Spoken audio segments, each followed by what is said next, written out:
Neçə il bundan qabaq? 2022'de. 22-də yoxsa 21-də? 22'de oldu. İyunluda. Həmin onda ailən necə idi? Aile söhbətliydi. Yaxşı değildi. Yaxşı, onda uşaq özünü öldürmək istəyirdi, kişi çöldə arvad almışdı, o saxlayırdı, ailəyə pul vermək istəmirdi. Bu qız, universitet oxuyan qız üçün problem yaranırdı. Ailə dağıntılıydı da. Kişi elə bil ki, evə gələndə səni döyür, dava salır, pulu başqasına verir, anasına verir, hətta çöldə saxladığı arvada verir, bacılarını, qardaşını üstün tutur. Ailəni sındırır, tapdalayır, evdə ziyanlıq, ölüm söhbəti gəlinirdi. Sonra necə oldun? Çox şükür, talış. Gözəl talış.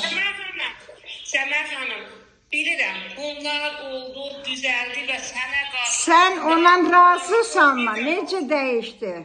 Xanım, sualıma cavab ver. Nə dərəcədə dəyişdi? Biz olan yerdə necə dəyişlər? Samaya xanım hansı qüvvəyə malikdir? Gücü çatdı mı? Yəni, çox böyük qüvvəyə malikdir. Sizin əlinizdə olmayan bir şey yoxdur. Ona görə də yapışmışam sizlə. Siz də o nədir mənə yapışmışsınız? Ən yaxşısı Allahdır. İndi bilirsinizmi ki, Allah vergisi nə deməkdir? Çox sağ olarım.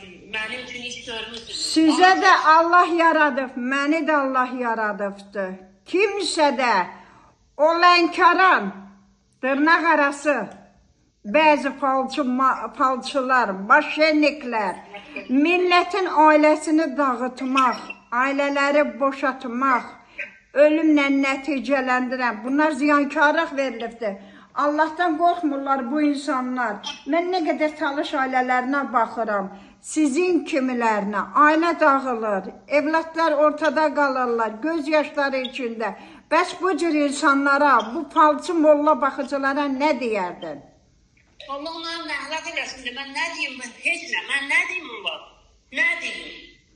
Bəs Azərbaycanın bir hissəsindən qaçırlar ki, lənkaran mollaları yaxşıdır. O lənkaran mollaları bunlara nə deyir? Onlarını da vırıb dağıdır. Onlar ziyankardır. Mən bilmirəm də. Səmər xanım, bax, siz deyirsiniz, mən sizdən eşidirəm. Mənim də onlardan xəbərim yoxdur. Heç qaçmışam da belə şeylərdən. İnanın ki, ilk dəfə sizin adınızı mənə bir nəfər dedi ki, mənim tanış adama bir gəldi, evi təmizlədi, bəs bunlar deyir, düzəldilər.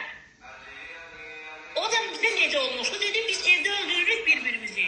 Mən yoldaşımla deyib çıxmışdım harasa da yeməkxanamın qabağından geçdim. Mənim yoldaşım məni dəvət etdi və dedi, gəl yemək gedək. Mən getmədim. Dedim, evdə mənə gün verib, işıq vermir. Orada mənə yaltaqlıq edir, yəni cəmaata görə edir. Dedi, yox, o ola bilsin, sizin evdə cadu var. Bu adam var, sən ona o vaxta qədər biz öldürürdük hər gün dava. Mən sizə onda inandım. İnanırsan ki... Xanım, həmin vaxtda özünə göstərdim. Aynanın üstündəki, üçlü aynanın üstündə qapıda nə qədər qurt yağına işlədilmiş şəkillər göstərdim sənə. Paltarında qurt yağı, uşağın paltarında qurt yağı, evində qurt yağı, nələr çıxardıldı? Kişinin paltarında qurt yağının üstündə yatırdınız. Bizim evdə nə vardı, attım onları.